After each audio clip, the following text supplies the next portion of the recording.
Luc, chapitre 10. Après cela, le Seigneur désigna encore 70 autres disciples et les envoya devant lui deux par deux dans toutes les villes et dans tous les endroits où lui-même devait aller. Il leur dit, La moisson est grande, mais il y a peu d'ouvriers. Priez donc le maître de la moisson d'envoyer des ouvriers dans sa moisson. Allez-y, je vous envoie comme des agneaux au milieu des loups. Ne prenez ni bourse, ni sac, ni sandales et ne saluez personne en chemin. Dans toute maison où vous entrerez, dites d'abord, que la paix soit sur cette maison. Et s'il se trouve là un homme de paix, votre paix reposera sur lui. Sinon, elle reviendra sur vous. Restez dans cette maison, mangez et buvez ce qu'on vous donnera, car l'ouvrier mérite son salaire. N'allez pas de maison en maison. Dans toute ville où vous entrerez et où l'on vous accueillera, mangez ce que l'on vous offrira, guérissez les malades qui s'y trouveront et dites-leur, le royaume de Dieu s'est approché de vous. Mais dans toute ville où vous entrerez et où l'on ne vous accueillera pas, allez dans les rues et dites, nous secouons contre vous même la poussière de votre ville qui s'est attachée à nos pieds. Sachez cependant que le royaume de Dieu s'est approché de vous. Je vous dis que, ce jour-là, Sodome sera traitée moins sévèrement que cette ville-là. Malheur à toi, Chorazin, malheur à toi, Bethsaïda, car si les miracles accomplis au milieu de vous l'avaient été dans Tyr et dans Sidon, il y a longtemps que leurs habitants se seraient repentis, habillés d'un sac et assis dans la cendre. C'est pourquoi, lors du jugement, Tyr et Sidon seront traités moins sévèrement que vous. Et toi, Capernaüm, qui a été élevé jusqu'au ciel, tu seras abaissé jusqu'au séjour des morts. Celui qui vous écoute m'écoute, celui qui vous rejette me rejette, et celui qui me rejette rejette celui qui m'a envoyé. Les 70 revinrent tout joyeux et dirent, Seigneur, même les démons nous sont soumis en ton nom. Jésus leur dit, Je regardais Satan tomber du ciel comme un éclair. Voici, je vous ai donné le pouvoir de marcher sur les serpents et les scorpions et sur toute la puissance de l'ennemi, et rien ne pourra vous nuire. Cependant, ne vous réjouissez pas de ce que les esprits vous sont soumis, mais réjouissez-vous de ce que vos noms sont inscrits dans le ciel.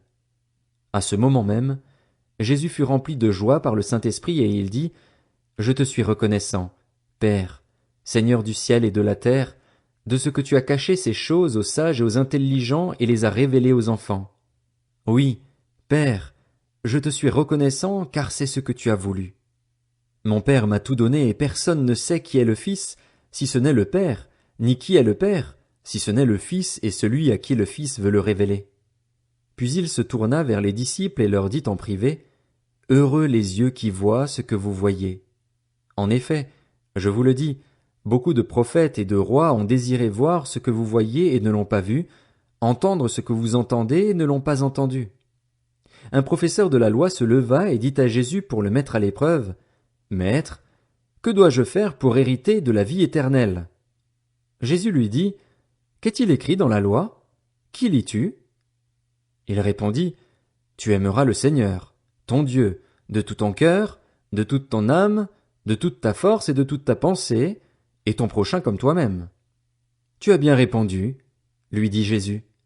Fais cela et tu vivras. Mais lui, voulant se justifier, dit à Jésus, Et qui est mon prochain? Jésus reprit la parole et dit, Un homme descendait de Jérusalem à Jéricho. Il tomba entre les mains de brigands qui le dépouillèrent, le rouèrent de coups et s'en allèrent en le laissant à moitié mort. Un prêtre qui, par hasard, descendait par le même chemin vit cet homme et passa à distance. De même aussi un lévite arriva à cet endroit. Il le vit et passa à distance. Mais un samaritain qui voyageait arriva près de lui et fut rempli de compassion lorsqu'il le vit. Il s'approcha et banda ses plaies en y versant de l'huile et du vin. Puis il le mit sur sa propre monture, le conduisit dans une auberge et prit soin de lui.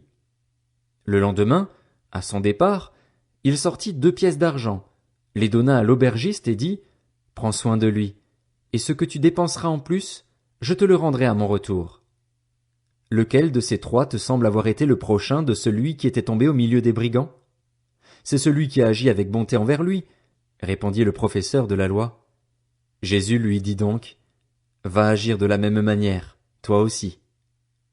Comme Jésus était en chemin avec ses disciples, il entra dans un village, et une femme du nom de Marthe l'accueillit dans sa maison. Elle avait une sœur appelée Marie, qui s'assit aux pieds de Jésus et écoutait ce qu'il disait. Marthe était affairée aux nombreuses tâches du service. Elle survint et dit, « Seigneur, cela ne te fait-il rien que ma sœur me laisse seule pour servir? Dis-lui donc de venir m'aider. » Jésus lui répondit, « Marthe, Marthe, tu t'inquiètes et tu t'agites pour beaucoup de choses, mais une seule est nécessaire. Marie a choisi la bonne part, elle ne lui sera pas enlevée. »